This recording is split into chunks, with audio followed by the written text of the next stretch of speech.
এই মাঝখানে তো খাল আছে রে। ও ভাই, পিক আপ ছাড়াই যাবে না, কোনো মতে পিক আপ ছাড়া যাবে না।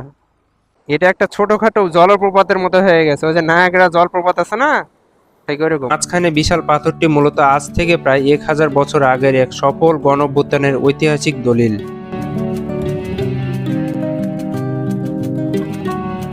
তো সারাদিন হচ্ছে যে বৃষ্টি হয়েছে, গতকালকে বৃষ্টি হয়েছিল, গতকাল থেকে আর কি সারাদিন বৃষ্টি হচ্ছে। আজকে যে এই টাইমটাতে একটু বৃষ্টিটা থামছে, যার কারণে ভাবলাম যে বের হই দেখি রাস্তাঘাটের কি অবস্থা।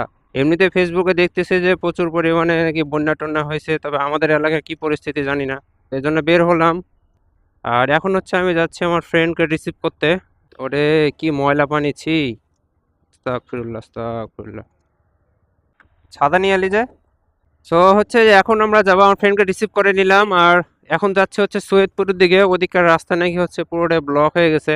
তো দেখি যায়। আর আমার আব্বু আসলো, আব্বু বললো যে সাইলেন্সার পর্যন্ত, মানে বাইকের সাইলেন্সার নাকি পর্যন্ত ডুবে যাচ্ছে। এটা হচ্ছে হাসপাতাল মোড় বলা হয়, আমাদের যাওয়া লাগবে হচ্ছে ডান দিকে। মূলত এদিক দিয়ে যাওয়া যায়, জয়বিল যায়। যারা হচ্ছে যে বাইরে থেকে আসে অনেকে হচ্ছে যে খঞ্জনপুর হয়ে যায়, আবার এদিক দিয়েও যায় জয়বিল। আর মারাত্মক লেভেলের বৃষ্টি হয়েছে এদিকে, তো বৃষ্টি যা হয়েছে হয়েছে, কিন্তু চিটাগাং মানে বেশি খারাপ লাগতেছে। চট্টগ্রাম শহর পুরো ব্লক হয়ে গেছে। আবার হচ্ছে সাজেক, তারপরে কিরগডং যেদিকে ছিল ওদিক তো পুরোটা পাহাড় ধসে পুরো রাস্তা টাস্তা সব ব্লক। অনেক পর্যটক ওখানে আটকা পড়ে গেছে। আর ওয়েদারটার অবস্থা হচ্ছে বর্তমানে এরকম, মানে মেঘ মেঘ হয়ে আছে, কিন্তু হচ্ছে যে বৃষ্টি পড়তেছে না। তো মানে একটু আগে প্রায় 10-15 মিনিট আগে বৃষ্টি ফুটতেছিল একটু একটু করে, কিন্তু এখন বৃষ্টিটা টোটালি অফ আছে, এক ফোঁটা পড়তেছে না। এই যে পানি হয়েছে, অনেক পানি। এদিকে পানি টানি হওয়াতে এই যে একজন মাছ মারতেছে মনে হয় জাল নিয়ে। আসলে মাছগুলো কিভাবে আসে জানেন? এই যে ধরেন যে যে পুষ্করিণীগুলো আছে, মানে পুকুর বলে এগুলাকে, পুকুরগুলো থেকে মাছগুলো উঠে হচ্ছে ধানের জমিগুলোতে চলে যায়। আর এই যে বন্যার জন্য মাছগুলো ভাসে চলে যায়। আর যে পরিমাণে পানি হয়েছে, আই হোপ হচ্ছে যে জোয়া বিলের পানিটা অনেক বেশি হবে, কিন্তু আমাদের মাসনাতলা ব্রিজ আপনাদের দেখাচ্ছিলাম ভিডিওতে, ওইদিকে পানিটা আরো বেশি হওয়ার কথা। মানে রাস্তা পর্যন্ত ডুবে যায়, যথেষ্ট উঁচু করা আছে রাস্তা, তারপরে রাস্তা ডুবে যায়। আর এখন হচ্ছে যে সময় হচ্ছে যে 3টা 22। কেমনে যাবো? আমাকে তো উঠায় নেওয়া লাগবে। এই মাঝখানে তো খাল আছে রে। খাল নাই, দেখ বেটা সাইলেন্সার ডুবে যাচ্ছে গাড়ির, যে পরিমাণে পানি। এই মাঝখানে খাল আছে না? মাঝখানে একটা খাল আছে না, ছোট? এ কত দূর গেছে পানিটা? মানে এই পানিটা গেছে কত? আচ্ছা আচ্ছা। এ ভাই, আমার গাড়ি কিন্তু ঠেলতেছে, আমার গাড়ি ঠেলতেছে গায়েস, একদিকে ঠেলতেছে গাড়ি। ও ভাই, পিক আপ ছাড়াই যাবে না, কোনো মতে পিক আপ ছাড়া যাবে না। উড়াই পাঁচ। আচ্ছা, আমার সাইলেন্সার কি ডুবে গেছিল নাকি? জানি। ভালো করছে শটটা নিয়ে, আমার দেশ। All this time, I've been holding on so tight, 'cause all that I do was easy to use. So call my time,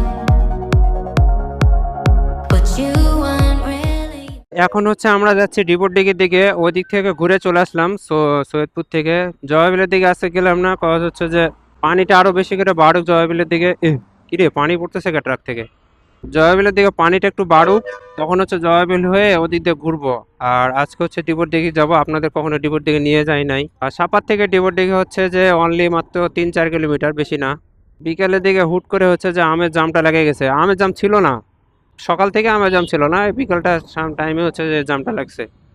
এই অটো গাড়িটা দেখতেছি একদিক উঁচা হয়ে আছে একদিক নিচা হয়ে আছে, মানে কি এটা কি মানে সকাপের কোনো সমস্যা হচ্ছে নাকি, কে জানি। আমাদের যাওয়া লাগবে হচ্ছে বাম দিকে, এই যেখানে লেখা আছে ঐতিহাসিক ডিপোর দিকে পত্নীতলা নওগাঁ। ওই দিক থেকে হচ্ছে আসলো, আপনারা যেতে আসলেন ওই দিক থেকে হচ্ছে নজিপুর আসলো। আর নজিপুর থেকে হচ্ছে আপনার এই ডান দিকে এই রোডটাতে ঢোকা লাগে। আমরা হচ্ছে যে সাপারের দিক থেকে আসলাম, যার কারণে হচ্ছে আমাদের এদিক দিয়ে যাওয়া লাগতেছে। সো নজিপুর থেকে আসলে আপনাদের ঢোকা লাগবে হচ্ছে ডান দিকে, আর সাপার থেকে গেলে ঢোকা লাগবে বাম দিকে, শর্টকাট। এই যে এখানে আমি একটু দাঁড়াই। আচ্ছা, এই যে ডিপোর দিকে রাস্তাটা হচ্ছে এই দিক দিয়ে গেলে মানে রাস্তার ধারে হচ্ছে এই যে এই জায়গাটা আছে, তবে রাস্তা খুবই খারাপ, জঘন্যতম রাস্তা, মানে পায়ের অফ রোড হবে। গাড়ির অফরোড না হলে পায়ের অফরোড হয়ে যাবে। এই যে কি পরিমাণে পানি নামতেছে দেখছেন? ও হোয়াট এ ভিউ ম্যান! এখান থেকে তো হেঁটে যাওয়া যায়, হ্যাঁ মানে এই জায়গাটা ফাঁকা আছে, মানে এখান থেকে তো হেঁটে যাওয়া যায়। পিছলে আছে রে, দেখিস।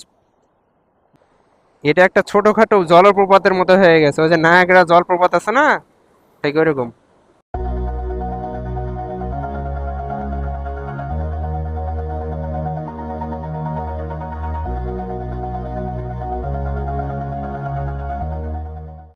এ পানির স্রোতটা না, এটা কিন্তু ওই যে লেভেল দেখতেছে না, এগুলো পুরোটাই এ পর্যন্ত এগুলো ডুবে ছিল, মানে কিন্তু বোঝা যাইতেছে যে এখান থেকে ডুবে গেছে পানিটা। এই যে এগুলো ভাঙে ভাঙে গেছে পুরোটাই, মানে এইগুলো পুরোটা ডুবে ছিল। আমরা হচ্ছে একটু লেটে আসছি তো, তারপর স্রোতটা কমে নাই, অনেকটা আছে স্রোত এখনো। ডিপোর যারা আসবেন, মূলত কেউ যদি ঘুরতে আসেন ডিপোর, তাহলে এদিকে হচ্ছে আর একটা ঘোরার জায়গা আছে, সেটা হচ্ছে জয়নাল পার্ক নাম। তো ডিপোর থেকে এই রাস্তাটা সোজা ধরে যাওয়া লাগবে, আর যেতে যেতেই মানে ডান দিকে একটা রাস্তা গেছে, ওই পার্কটা দেখতে পারেন, ঘুরে দেখতে পারেন। মানে ছোট বাচ্চাদের জন্য ঠিক আছে, বড়দের জন্য আসলে ওইভাবে কিছু নাই, তবে আছে মোটামুটি লেভেলের। আর এই যে ডিপোর আসার পথে এই যে এই রাস্তাতে আপনাদের ঢোকা লাগবে। রাস্তায় যদিও বা ভাঙা ভুঙা, এই জায়গাগুলো আসলে সংস্করণ করে না, এগুলো ঠিক করলে অনেকটা ভালো হয়। এই যে এখানে ২টা গেট, এই ২টা গেট হচ্ছে পাবেন এখানে। আর রাস্তাঘাট হচ্ছে যে ভাঙা, এগুলো ইগনোর করা লাগবে, কিছু করার নাই। আর এই যে ভিউটা, এই ভিউটা একটু সুন্দর দেয়। সামনে ডিভোট, মানে দিঘিটা আছে সামনে। ও, পানি ভালো হয়েছে। আমি চিন্তা করছিলাম যে মনে হয় পানি নাই ওরকম। দেখছেন, এই যে দেখেন, এগুলা কিন্তু আরেকবার যদি পানি হলে কিন্তু ডুবে যাবে এই জায়গাটা। নওগাঁ জেলার পত্নীতলায় অবস্থিত দিবর দিঘি, এবং এর মাঝখানে বিশাল পাথরটি মূলত আজ থেকে প্রায় ১,০০০ বছর আগের এক সফল গণঅভ্যুত্থানের ঐতিহাসিক দলিল।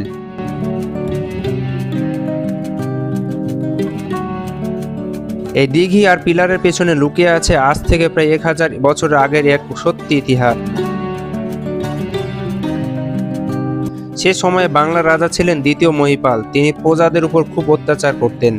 তার এই অত্যাচারে অতিষ্ঠ হয়ে এলাকার সাধারণ মানুষ আর জেলেরা একজোট হয়ে রাজার বিরুদ্ধে যুদ্ধ ঘোষণা করে। এই বড় আন্দোলনের নেতা ছিলেন দিব্যক নামের এক সাহসী মানুষ। তার বুদ্ধিতে ও নেতৃত্বে সাধারণ মানুষ সবাই মিলে যুদ্ধ করে। সে অত্যাচারী রাজাকে হারিয়ে দেয় এবং নিজেদের এলাকা স্বাধীন করে নেয়।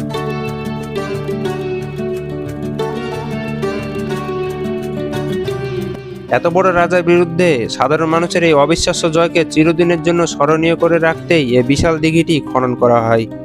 আর যুদ্ধের জয়ের প্রতীক হিসেবে দিঘির ঠিক মাঝখানে বসানো হয় আস্ত একটা পাথর কেটে বানানো ওই বিশাল পিলারটি। অনেকে হয়তো গল্প বানাতো যে এটা জিন পরীর তৈরি, কিন্তু আসল ইতিহাস বলছে এটা কোনো অলৌকিক বিষয় নয়। এটা মূলত অত্যাচারী শাসকের বিরুদ্ধে সাধারণ মানুষের একজোট হওয়া এবং বিজয়ের এক জীবন্ত প্রতীক। এই যে আশপাশে হচ্ছে দেখতেছেন না, এই যে এগুলো হচ্ছে যে নতুন দিছিল, আর যদিও বা এগুলো ভেঙে গেছে এখন অনেকটা, তবে এগুলো বসার জন্য এগুলো রাখছে। আর এই পাড়টা আগে কিন্তু ওইভাবে বাঁধা ছিল না, এখন বাঁধছে, খুব সুন্দর হয়েছে। এই যে পাড়গুলা দেখতেছেন, এই যে পাড়গুলা দেখেন, অনেকটা ভেঙে গেছে। মানে আসলে এগুলো যদি শক্তপোক্তভাবে করা হতো না, তাহলে পাড়টা সুন্দর থাকতো। কিন্তু এই যে দেখেন, এই দিঘির পানি, এই যে নদী ভাঙনের মতো এই সিস্টেমটা হয়েছে এখানে। এই যে দেখেন, এই জায়গাটায় দেখেন, আমি কি বলবো, দেখেন কি একটা অবস্থা দেখেন। এই এতটুকু স্পেস আছে, ধরেন যে একটা সিএনজি টিএনজি আসলে বাই চান্স ধরেন একটু যদি চাকা স্লিপ করে সোজা চলে যাবে। কি মাছ এগুলা? ওই মাছ এত ছোট ছোট দেখি না, একটা হাতে দিয়ে দেখি কেমন। ও, এই যে দেখেন, এই যে মাছগুলা এখান থেকে পাচ্ছেন সব, অনেক মাছ হয়েছে তো। আচ্ছা, এই মাছগুলো আসতেছে কই থেকে? এ দিঘির তো মাছ যাচ্ছে না মনে হয়। তো এই যে এই জায়গাগুলো হচ্ছে বসার জন্য রাখছে, এই জায়গাগুলোতে হচ্ছে যে আসলে এগুলো বুঝতে পারবেন। আর ওইদিকে হচ্ছে যে ছাতা সিস্টেম রাখছিল, এই যে এখানে আছে ছাতা, অবশ্য কয়েকটা হাতে গোনা। এই যে এটা হচ্ছে যে সবাই এখানে হচ্ছে যে পিকনিক টিকনিক খায়, যারা হচ্ছে যে ডিভোরে আসে। আর এই জায়গাটা হচ্ছে এরিয়াটা, এটা পিকনিক স্পট বলা চলে, মানে এই এরিয়াটা পুরোটা হচ্ছে পিকনিকের জন্য রেডি করা। আপনাদের একটা জিনিস দেখ, এখানে একটা পাহাড় আছে, এই যে দেখতেছেন এই পাহাড়টা, একটা পাহাড় আছে। এই পাহাড়টাতে হচ্ছে যে অনেকে যদি আসেন তাহলে এই পাহাড়টাতে আসতে পারবেন, এসে ঘুরে যাবেন। কিন্তু এখানে গাড়িকে উঠবে এখন, গাড়ি একবার কাজ হলে ঝামেলা, বড় গাড়ি তো। তো এই যে হচ্ছে যে এইটা পাহাড়ের ভিউটা হচ্ছে কিছুটা এরকম পাবেন। এই যে পাহাড়ের ভিউটা কিছুটা এরকম হবে এখানে। এখানে আসবেন, এসে ঘুরে টুরে যাবেন সবাই।